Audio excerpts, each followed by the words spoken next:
What is up everyone, Parax here, and today I'm playing in the Cromwell.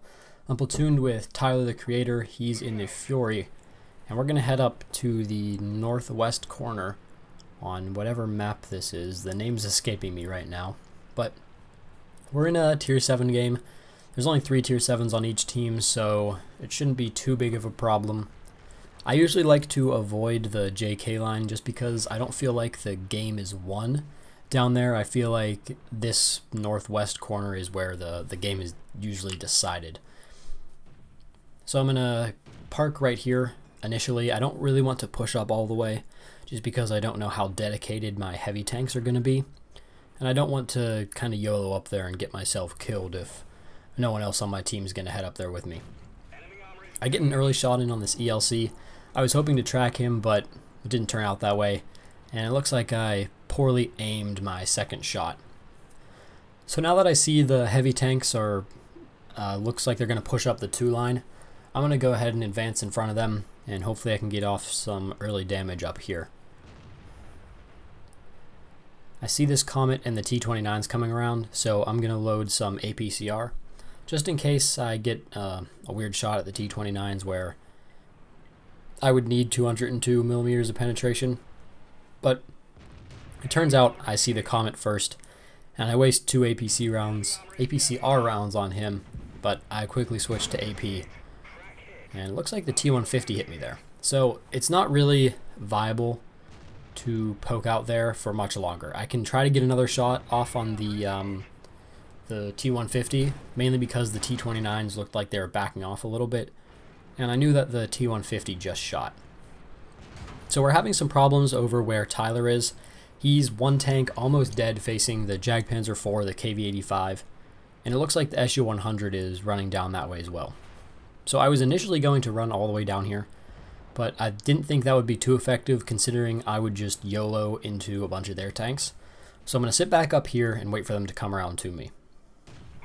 I do a critical hit on the KV-85, not KV-1, and it looks like the SU-100 is going to come up this hillside towards me. So I'm going to load APCR again, just because I know I will have his front, and since I'm kind of up higher on the hill, it'll be a little bit more of a steep angle. So, and I really need to penetrate these shots, considering we are 3 tanks down. And it looks like he's going to push up a little more. And of course another person arrives, the Jagdpanzer IV. I'm going to keep my APCR rounds in just because I really need to penetrate these tanks. I do track the SU-100.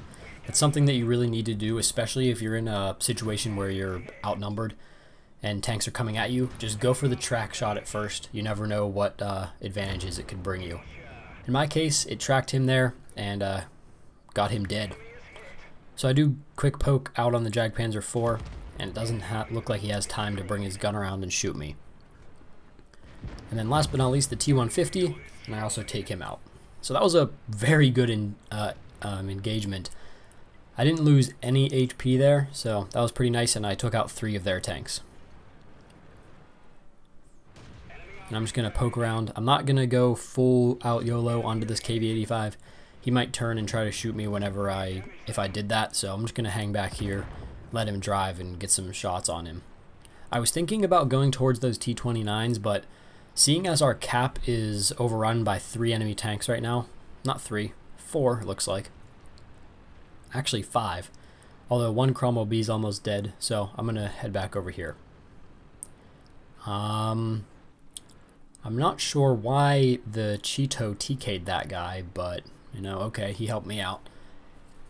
I was originally going to just sit right there in the open, but I decided to destroy this house. That way it could open up this little hut area as some temporary cover if I needed to use it. Alright, so it looks like at least one of them is in the base right now. And these 2 Cromwells over here I'm going to have to deal with first. I'm going to go for the low HP Cromwell first, just to get a gun out of the game. It's better to do that than go for the higher HP target. And then I took out the other Cromwell as well. So the Cheeto and the T-150 are in, not T-150, T-50 are in the cap now, so I'm going to go up there and try to take them out. I am a little nervous at this point, just because I've done so well. this far in the map, and I don't really want to mess it up here with resetting the base. I do auto aim on the Cheeto, but I kind of sucked and hit the house, but it's alright. My second shot went in and reset the base. Now that I have this kind of building in between me and the Cheeto, I'm going to focus down this T50 just to get him out of the way, and then I can deal with the Cheeto. There was still half of a house left that I think I hit, but it doesn't matter. I ended up finishing off him anyway. So I'm up to my 7th kill now, and now it's really about trying to get the Rowley Walters medal and farming some more damage off this T29 since the match is won at this point. So I'm going to YOLO across the map and try to get a little bit more damage and hopefully the kill on this T29. Alright, so I'm loading in APCR here just to make sure I penetrate, and of course it goes high, hits his turret. And I'm coming straight in here trying to get the kill, but our T29s decided to kill him instead. Alright, and this was a pretty amazing result. I got 3,000 damage pretty much, 7 kills and 1,400 XP, beating the second place person by 1,000 damage and about 700 XP. I think the crucial moments in this game was when I was kind of picking and choosing my shots carefully. And what I mean by that is in the middle when I was fighting the SU-100 Jagdpanzer and the T-150. While it kind of seemed like I was fighting them all at the same time, you really have to think of it and make sure they are one-on-one mini engagements. So I didn't expose myself to 2 tanks at one time. I really focused on that SU-100, and then I focused on the Jagdpanzer 4 and then the T-150. And you really want to eliminate one target at a time rather than leaving, say, 2 low health HP tanks alive. And we saw this again when I went back to cap with the Cromwell and Cromwell B.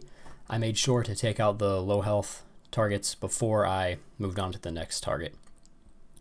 If you take away one thing from this, it's about not exposing yourself to multiple flanks and trying to get as many guns off the field as you possibly can. But anyways, guys, if you've enjoyed, leave a like, subscribe. I'll see you next time.